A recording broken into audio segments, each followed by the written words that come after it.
Salut grand pronostiqueur, de retour sur Corner Prono pour le débrief habituel de la grille du Loto Foot du mercredi 23 décembre. Donc on va enchaîner avec le match numéro 1 Lyon-Nantes. On avait décidé de tripler ce match, c'était inutile parce que Lyon s'impose très largement 3-0. Nantes attend l'arrivée, je pense, de Raymond pour pouvoir réagir. Donc on verra à la rentrée si Nantes, il faudra les jouer ou peut-être les laisser de côté. On décidera de tout ça. On enchaîne avec la pépite, la galette, le match numéro 2 Paris-Strasbourg. Donc là, j'avais dit que c'était offert, c'était une victoire parisienne, 4-0 au Parc des Princes, rien à dire, Paris s'impose, donc on n'a pas à s'attarder sur ce match. Le numéro 3, c'est Monaco-Saint-Étienne. Alors là, Monaco se saborde à chaque fois, c'est-à-dire chaque match prend un carton rouge inexplicable. Donc il menait 1-0 tranquille, finalement perd 2-1 pour faire un match nul. Donc ça j'avais pas vu venir, je pensais à une réaction monégasque. Malheureusement ça fait 2-3 matchs qui prennent des rouges en première mi-temps et on le sait, c'est difficile après de jouer un match complet avec un carton rouge. Donc finalement match nul, première faute de la grille, tant pis disons. On enchaîne avec le match numéro 4 Montpellier-Lille. Alors là je m'attendais à des Lillois fatigués. Lille répond quand même présent en allant s'imposer 3-2 à Montpellier malgré un but sublime de Andy Delors.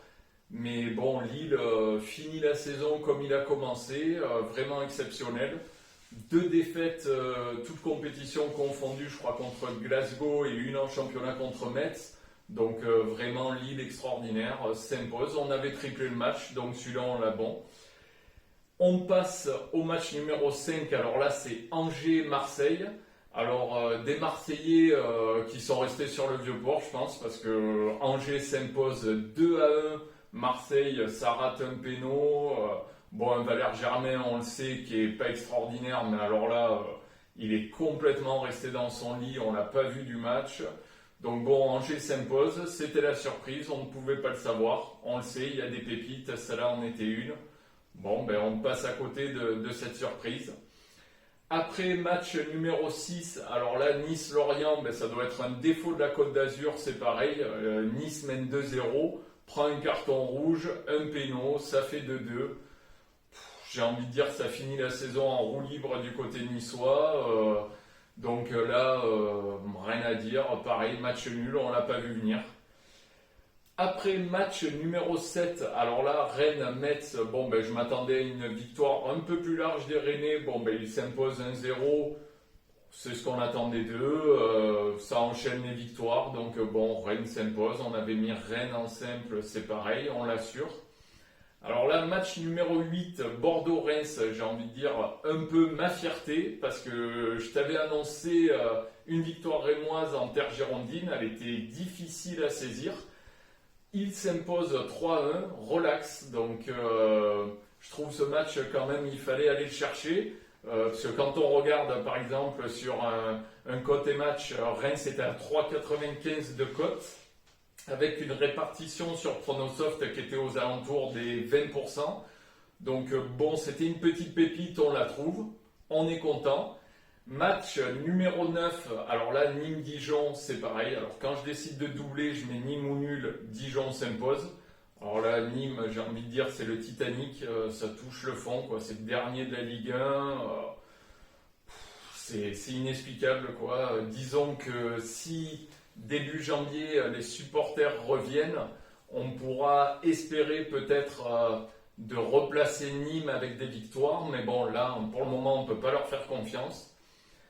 Ensuite, le match numéro 10, Lens-Brest. Alors là, pareil, j'avais vu une victoire de Brest. Lens, le promu extraordinaire. Je pensais que ça allait s'essouffler parce que contrairement à Lille, l'effectif est moins fourni, mais bien au contraire, Lens assure une victoire. Donc là, on passe sur une faute aussi au niveau de ce match-là. Après, donc le match numéro 11, donc là, Milan AC, Lazio de Rome, donc pareil. on double, on met Lazio ou nul. Et puis Théo Hernandez, je pense qu'il m'en veut. Je pense qu'il m'en veut parce qu'il marque encore à la 90 plus quelque chose comme contre Parme. Et là, voilà, Milan s'impose. Je voyais une victoire de Lazio ou un match nul et Théo me fourre un petit peu. Et ensuite, donc match numéro 12, 13 et 14, donc avec le même résultat, 2-0 pour ces 3 matchs.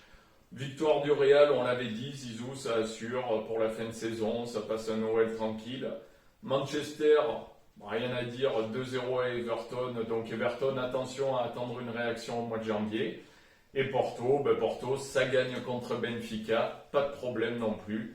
Donc voilà, donc une grille où encore on n'accroche pas l'argent, mais bon, où elle était quand même difficile avec des victoires de Dijon à l'extérieur, des matchs nuls de Saint-Etienne, une défaite de l'OM qu'on ne présageait pas. Donc voilà, moi je te donne rendez-vous en janvier. Je sais qu'il y a des loto-foot sur la première ligue, mais bon, je te laisse gérer tout ça. Je te rappelle que je te donne mes pronostics à titre indicatif. Tu peux toi aussi de ton côté jouer des matchs en simple comme Reims, comme Paris avec des handicaps qui étaient complètement offerts. Voilà, je te souhaite de joyeuses fêtes. Je te dis de liker ma chaîne, t'abonner, n'hésite pas, laisse-moi des commentaires. Et je te donne rendez-vous début janvier pour le début de la saison.